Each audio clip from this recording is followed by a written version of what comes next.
रसोई में गैस जलाकर बीना जी ने अपने और अपने पति हेमंत जी के लिए चाय का पानी चढ़ा दिया। जैसे जैसे पानी गर्म हो रहा था, उनका पारा भी गर्म हो रहा था। आजकल की बहुओं को जरा भी शर्म नहीं आती। सास ससुर उठ गए, लेकिन अभी तक कमरा बंद करे सोई हुई हैं। थोड़ी ठंड क्या पड़ गई, बहाना मिल गया सोने का। हेमंत जी उठते ही चाय पीने की आदत थी। आज उनकी बहू दिया उठने में थोड़ी देर हो गई, तो बीना जी को चाय बनानी पड़ गई। दरअसल आज रविवार था, तो पति के ऑफिस और नंदन के कॉलेज की छुट्टी थी, इसलिए थोड़ी बेफिक्र होकर वो भी 15-20 मिनट लेट उठ गई। चाय बनी नहीं थी कि दिया आ गई। माँ जी लाइए, मैं बना देती हूँ। रहने दे, अब तो बन गई। वैसे बहुओं का इतनी देर तक सोना अच्छा नहीं लगता, जाकर नहा ले फिर नाश्ता बना लेना। बीना जी भुनभुनाते हुए चाय लेकर चली गईं। दिया अपनी सास के स्वभाव से परिचित थी। कभी भी यदि उठने में थोड़ी भी देर हो जाती तो सारा दिन देर से उठने का ताना सुनना पड़ता था। ससुर जी को जल्दी नाश्ता करने की आदत थी, तो नाश्ता तो अपने रोज के समय पर ही तैयार होता था, इसलिए वो फटाफट नहाने चली गई। रोज जब वो चाय बनाती थी तो खुद भी एक कप पी लेती थी, लेकिन जिस दिन उठने में देर हो जाती तो चाय भी नहीं पी पाती। दिया जल्दी तैयार होकर रसोई का मोर्चा संभाल चुकी थी। मीना जी ने आवाज़ लगाते हुए कहा, बहू आज हलवा बना ले।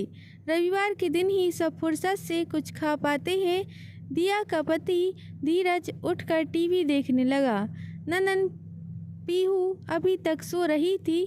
2 महीने बाद पीहू की शादी थी, तो अभी तो वो माता पिता के घर का भरपूर आनंद उठा रही थी। बीना जी पीहू को प्यार से उठाती हुई बोली, बेटा उठ जा, कुछ खा ले अब। माँ आज तो सोने दिया करो, बहुत ठंड लग रही है। पीहू कुनमुनाते हुए बोली। सब नाश्ता करने के लिए बैठ गए और दिया रसोई में पराठे बना रही थी।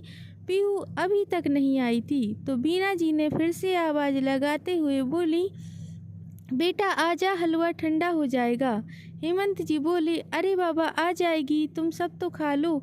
अजी आप नहीं समझेंगे, जब तक बच्चे कुछ न खा ले माँ की हलक से निवाला नीचे नहीं उतरता। इतनी देर में पीहू भी आकर नाश्ते की टेबल पर बैठ गई। दिया एक एक करके गर्मा गर्म पराठे सेक कर ला रही थी। बीना जी एक कटोरी में हलवा पीहू को दे दिया और उसकी प्लेट में एक पराठा रख रही थी, तो पीहू बोली, बस मम्मी अब यह पराठा नहीं खाया जाएगा। खा ले बेटा, इतने से हलवे में थोड़ी पेट भरता है। वैसे भी जब तक यहाँ है तब तक मनुहार करके खिला रही हूँ, ससुराल में जाने कौन बार बार पूछेगा। बीना जी ने भीगी आंखों को पोंछते हुए कहा, खा ले बेटा खा ले, तेरी माँ सही कह रही है। अब तेरी भाभी को ही देख ले, उसने अभी तक चाय भी नहीं पी है और हमने नाश्ता भी कर लिया।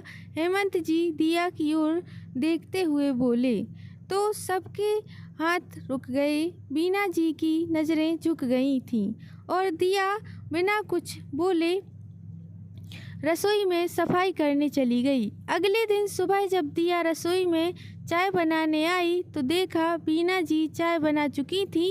एक कप चाय दिया के हाथ में थमाते हुए बोली, बहू तू भी पहले चाय पी ले, सच में ठंड बहुत ज़्यादा है, अब से चाय मैं ही बनाऊंगी। वैसे भी मेरी नींद जल्दी खुल जाती है।